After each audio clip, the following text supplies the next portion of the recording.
بسم اللہ الرحمن الرحیم۔ بات چل رہی تھی 14ویں اور 15ویں صدی میں لکھی گئی تفاسیر کا تعارف۔ اس میں پہلے نمبر پر تفسیر تھی محاسن التأویل، علامہ جمال الدین قاسمی رحمہ اللہ متوفی 1332 ہجری کی، جس کا تعارف گزشتہ درس میں ہو گیا تھا۔ آج کے درس میں دوسری تفسیر ہے، اس کا نام ہے تفسیر المنار، سید محمد رشید رضا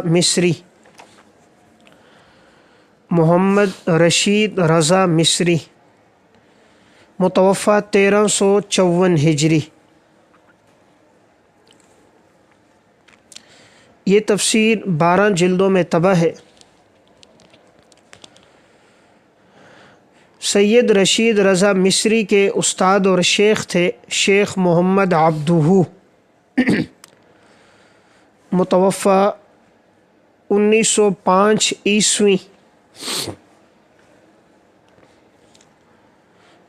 شیخ محمد عبدہ ان کے شیخ گزرے ہیں۔ یہ تفسیر در حقیقت ان کے شیخ کے افادات پر مشتمل ہے۔ شیخ محمد عبدہ کے مضامین ایک ماہنامہ رسالہ تھا العروۃ الوثقی، اس میں چھپتے تھے۔ ان کے مضامین رشید رضا مصری نے پڑھے تو وہ ان سے بہت متاثر ہوئے۔ پھر انہوں نے شیخ محمد عبدہ سے ملاقات کی اور ان سے یہ فرمائش کی کہ آپ تفسیر کے موضوع پر اپنے لیکچر دیں۔ تو پھر یہ تیاری کر کے آتے تھے اور آغاز سے انہوں نے تفسیر کے عنوان پر لیکچر دینا، بیان کرنا شروع کیا۔ رشید رضا مصری اس میں شریک ہوتے تھے اور وہ پھر درس کو اپنے پاس نقل کرتے اور بعد میں اس میں اضافات کرتے۔ اضافات کے بعد شیخ کو بتاتے تو شیخ اس کو بہت پسند کرتے تھے۔ پھر یہ ان افادات کو اپنے رسالہ المنار میں شائع کرتے تھے۔ یہ ماہنامہ ایک رسالہ تھا جس کے ذریعے انہوں نے دین کی بڑی خدمت کی، قرآن کریم کی بھی، اور اسلام پر ہونے والے جو اعتراضات ہیں ان کے جوابات بھی اس رسالے میں دیتے تھے، اور اس میں نہایت مفید مضامین شائع ہوتے تھے۔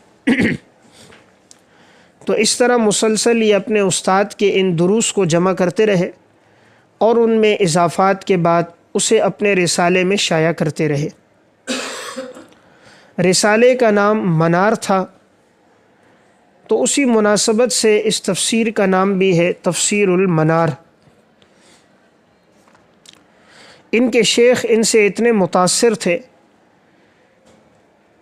کہ رشید رضا مصری جو بھی لکھ کر لاتے، جو اضافات کرتے، تو شیخ اس میں کوئی رد و بدل نہ کرتے اور عموماً ہو بہو اسے قبول کرتے تھے۔ اور یہ شیخ اپنے اس شاگرد کے متعلق کہتے تھے کہ صاحب المنار ترجمان و افکاری، صاحب المنار ترجمان و افکاری، کہ جو صاحب منار ہیں یہ میرے افکار کے ترجمان ہیں۔ اور شیخ نے ان کی تعریف اپنے ان الفاظ میں کی کہ انہ متحد معہ فی العقیدۃ والفکر والرأی والخلق والعمل۔ انہ متحد معہ فی العقیدۃ والفکر والرأی والخلق والعمل، کہ رشید رضا مصری عقیدے میں، فکر میں، غور و فکر میں، عادات اور صفات میں اور اعمال میں میرے ساتھ متحد ہیں۔ تو ان کو اپنے شاگرد پہ بہت ناز بھی تھا اور اس شاگرد کی اپنی تعریف بھی کیا کرتے تھے۔ یہ تفسیر اس لحاظ سے تو نہایت مفید ہے کہ اس میں عام فہم انداز میں قرآنی آیات کی تشریح کی گئی ہے، مشکل الفاظ کے معانی اور آیت کی وضاحت جدید اسلوب کے مطابق کی گئی ہے۔ یہ تفسیر انہوں نے مکمل نہیں لکھی، بلکہ سورہ یوسف تک جب یہ پہنچے تھے تو ان کا انتقال ہو گیا۔ پھر آگے کی جو تفسیر ہے وہ استاد بہجت البیطار نے لکھی ہے، اور انہوں نے پھر یوسف کی تفسیر کو مکمل کیا ہے۔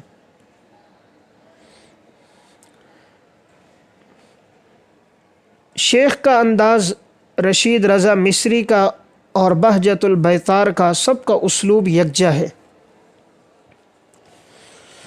لیکن اس تفسیر میں چند چیزیں ایسی ہیں جو جمہور اہل سنت والجماعت کے نظریات، عقائد اور افکار سے ہٹ کر ہیں۔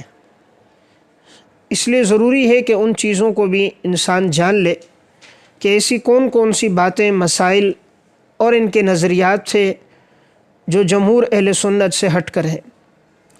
ایک تو ان میں سب سے اہم بات وہ یہ تھی، جمہور اہل سنت والجماعت کا نظریہ ہے کہ گناہ کبیرہ کا مرتکب سزا بھگتنے کے بعد جنت میں جائے گا، لیکن ان کی رائے یہ تھی کہ سود کھانے والا، قتل کرنے والا، شراب پینے والا، اگر یہ بغیر توبہ کے مر جائیں تو ہمیشہ جہنم میں رہیں گے اور کبھی اس سے نہیں نکلیں گے۔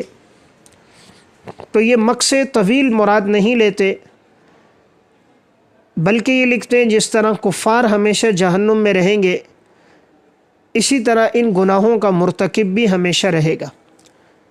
حالانکہ یہ بات اہل سنت والجماعت کے افکار، نظریات سے ہٹ کر ہے۔ اسی طرح یہ سحر کی تاثیر کے قائل نہیں تھے کہ آیا جادو اپنا اثر کرتا ہے، تو یہ اس کے قائل نہیں ہے، اور انہوں نے اس کی تردید کی ہے۔ یعنی اس میں ان کا وہی نظریہ تھا جو نظریہ معتزلہ کا تھا۔ جیسے معتزلہ سحر کا انکار کرتے ہیں، اسی طرح یہ بھی انکار کرتے ہیں۔ اسی طرح تیسری ایک بات کہ انہوں نے بہت سی صحیح احادیث کا انکار کیا، اور صحیحین کی روایات کو بھی یہ ضعیف قرار دے دیتے۔ اب جیسے آپ صلی اللہ علیہ وسلم پہ سحر ہوا ہے، اس کا تذکرہ صحیحین میں بھی ملتا ہے، ان روایات پر بھی ضعف کا حکم لگا دیتے۔ اس طرح ہر وہ نظریہ اور رائے جو ان کی ہو، اور اگر اس کے برخلاف کوئی صحیح حدیث آ جائے تو یہ اسے بھی ضعیف قرار دے دیتے ہیں۔ تو گویا انہوں نے بہت سی صحیح احادیث کو ضعیف اور غیر مستند قرار دیا ہے، اور یہ بات بھی جمہور اہل علم کی تحقیق سے ہٹ کرے۔ اسی طرح ان کی رائے یہ ہے کہ صرف قرآن کریم آپ صلی اللہ علیہ وسلم کا معجزہ ہے، آپ صلی اللہ علیہ وسلم کے دیگر معجزات کا انکار کرتے ہیں، دیگر معجزات کو نہیں مانتے، صرف کہتے ہیں کہ قرآن ہی آپ کا معجزہ ہے، اس کے علاوہ آپ کے جو دیگر معجزات ہیں اس کے قائل نہیں ہیں۔ حالانکہ یہ بات بھی جمہور سے ہٹ کر ہے، اس لیے کہ رسول اللہ صلی اللہ علیہ وسلم کے ایک دو نہیں سینکڑوں معجزات ہیں۔ امام ابو نعیم اصفہانی متوفہ 430 ہجری کی دلائل النبوہ، امام بیہقی رحمہ اللہ متوفہ 458 ہجری کی دلائل النبوہ، علامہ جلال الدین سیوطی رحمہ اللہ متوفہ 911 ہجری کے الخصائص الکبریٰ، ان میں سینکڑوں معجزات آپ صلی اللہ علیہ وسلم کے موجود ہیں۔ اس لیے آپ کے معجزات کا انکار کرنا یہ بات بھی درست نہیں۔ اسی طرح جمہور اہل سنت والجماعت کی رائے یہ ہے کہ سورہ بقرہ کی یہ جو آیت ہے، یہ آیت منسوخ ہو چکی ہے اور اس کا حکم اب باقی نہیں ہے، لیکن رشید رضا مصری اس کے قائل ہیں کہ نہیں، یہ حکم اب بھی باقی ہے۔ سورہ بقرہ آیت نمبر 180، کتب علیکم اذا حضر احدکم الموت